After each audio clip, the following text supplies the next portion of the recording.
It's a roller coaster ride. From the beginning to the end, it just doesn't stop. He's kind of cartwheeling through life, and so I wanted the film to have this wild energy also, just moving forward. This idea of being able to use 100% of your brain really catches everyone. We have to tell the whole film from Eddie's perspective. It's like as if we're inside of his head. Now we have to shoot. Now we're shooting. I never talked to anybody who read the script that didn't think that it was just incredible from its inception.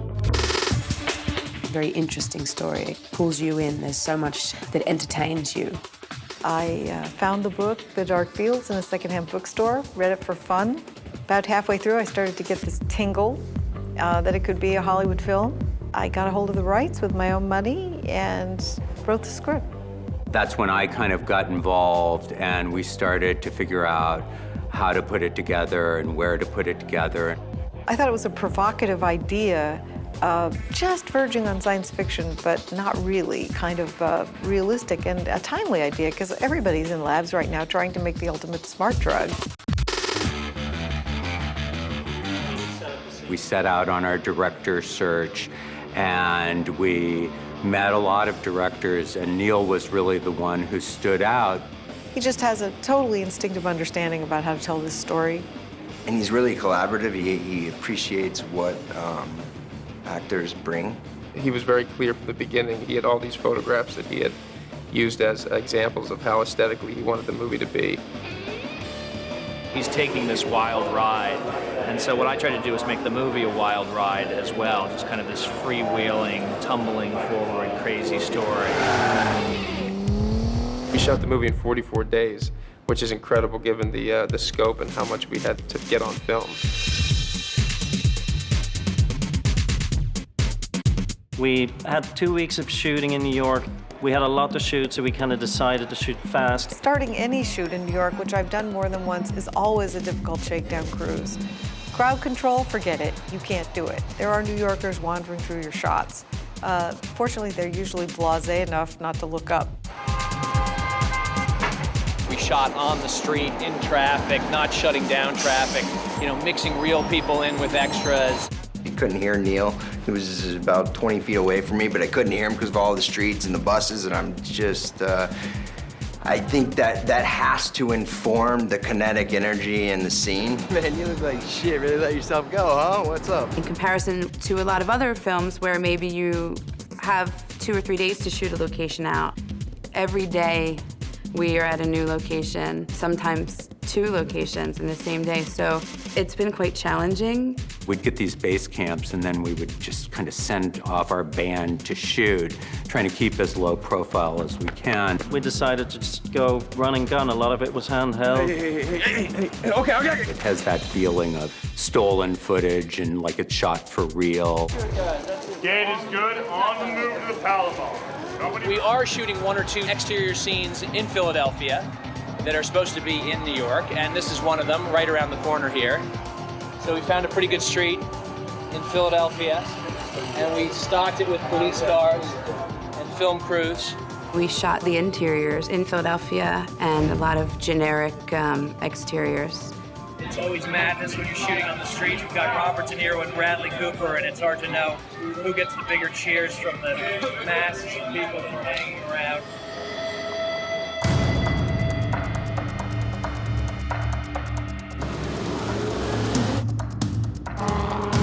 The fact that we came to Puerto Vallarta is a very small thing, but it is kind of the cap for this exhilarating ascent that he has. Living the highlight, just like really cool vignette shots. You can just see our stunt driver in the white shirt up there, getting into position.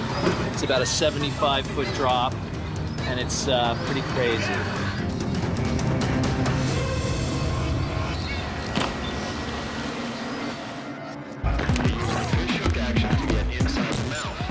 Ben Bray came in to help coordinate the choreography of the action. I'm literally just overseeing the fight sequences we had in Philadelphia and also here in Mexico City. There's sort of this climactic scene. It's a very physical viscerally horrific scene. We worked hand in hand with stunt coordinator Jeff Gibson in New York.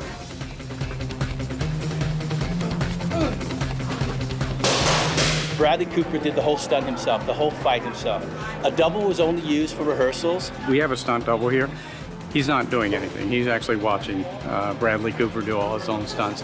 Because you're telling the story through Eddie's eyes, you really can't have other actors do it. There's a life and death struggle, which is more of an actor moment than it is a stunt moment. Yeah. Yeah. Right, okay. The plasma television fight is a major beat. Bradley did an amazing job. We had, in fact, Bradley gave one of my guys a slight concussion, but he's fine. Took about 3 stitches. You know, people got hurt, not just me, which I don't feel good about. I felt a little good when I did it, but not, and right afterwards I didn't feel so good about it. That's what happens when a stuntman's not doing it. Bradley's just a physical guy. He's great, and we really killed it on this one. He's totally game for all of it. Yeah, he's been a gamer this whole movie for all the stuff we've done. He's the quickest actor we've ever worked with. When he runs from a standing still, he just takes off, and we have a hard time keeping up with him. The most interesting part about the film is that it's a total transformation of a character. It had a whole visual art that we could achieve in the film. It's all told from sort of subjective photography rather than just being observant. This movie has these very distinct looks. There's a different visual language for, you know, each segment of the film, whether he's on the drug or off the drug or before he's been on the drug. Each of those sections have a different visual style, different lensing, different color palette, the way we compose the shots, the way we move the camera, the way we don't move the camera, depending on what state of mind he's in. Well, I'm behind. I'm behind on my book, and it's pretty, well, polluting my days and nights, if you want to know. When Eddie is off NZT, actually before he even experiences it, the world, I think, is a little lower contrast, maybe a little grayer, a little duller. There's never a primary to be seen. Eddie's life is contrasted with the life of the streets. Life of the streets in Chinatown is yellow and red. If you get an overwhelming impression because that's the signage. But in his own personal space, it is simple and poor, grungy, and not too clean. Just like that. When he's off the drug, you know, the movie has a much more handheld kind of feel, rougher, you know, more raw. At times, very overexposed film, and on purpose, you know, being a little ugly with it. We also decided to shoot on different film stocks. With the Fuji film stock, it felt like it was perfect for the documentary style. It has a lot of latitude, it holds highlights. We decided to use very hard light at times, and it holds all of that beautifully. It burns out a little bit, but it's kind of very nice, and it holds the blacks, you know, the shadows you can see. We desaturate it a little bit, and it's a little cool. When Eddie's on the drug, the world looks different. So technically, that means there's going to have to be a lot of changes. Suddenly, everything is brighter. He can see in greater detail. When he gets on the drug, it becomes very polished, and it becomes kind of glossy and kind of more colorful. We decided to go with Kodak. It's very clean grain, it's very rich, and it really makes the two worlds stand apart. We decided to be a little bit below the eye line, to be with wider lenses. Swooping kind of feel to it. So we're filming with this thing called a techno crane. So De Niro will be talking and this crane will be sort of wrapping around him. Very cool. Grabbing people as well. We're close to him. It's all a little bit more graphic in a way rather than being messy with it.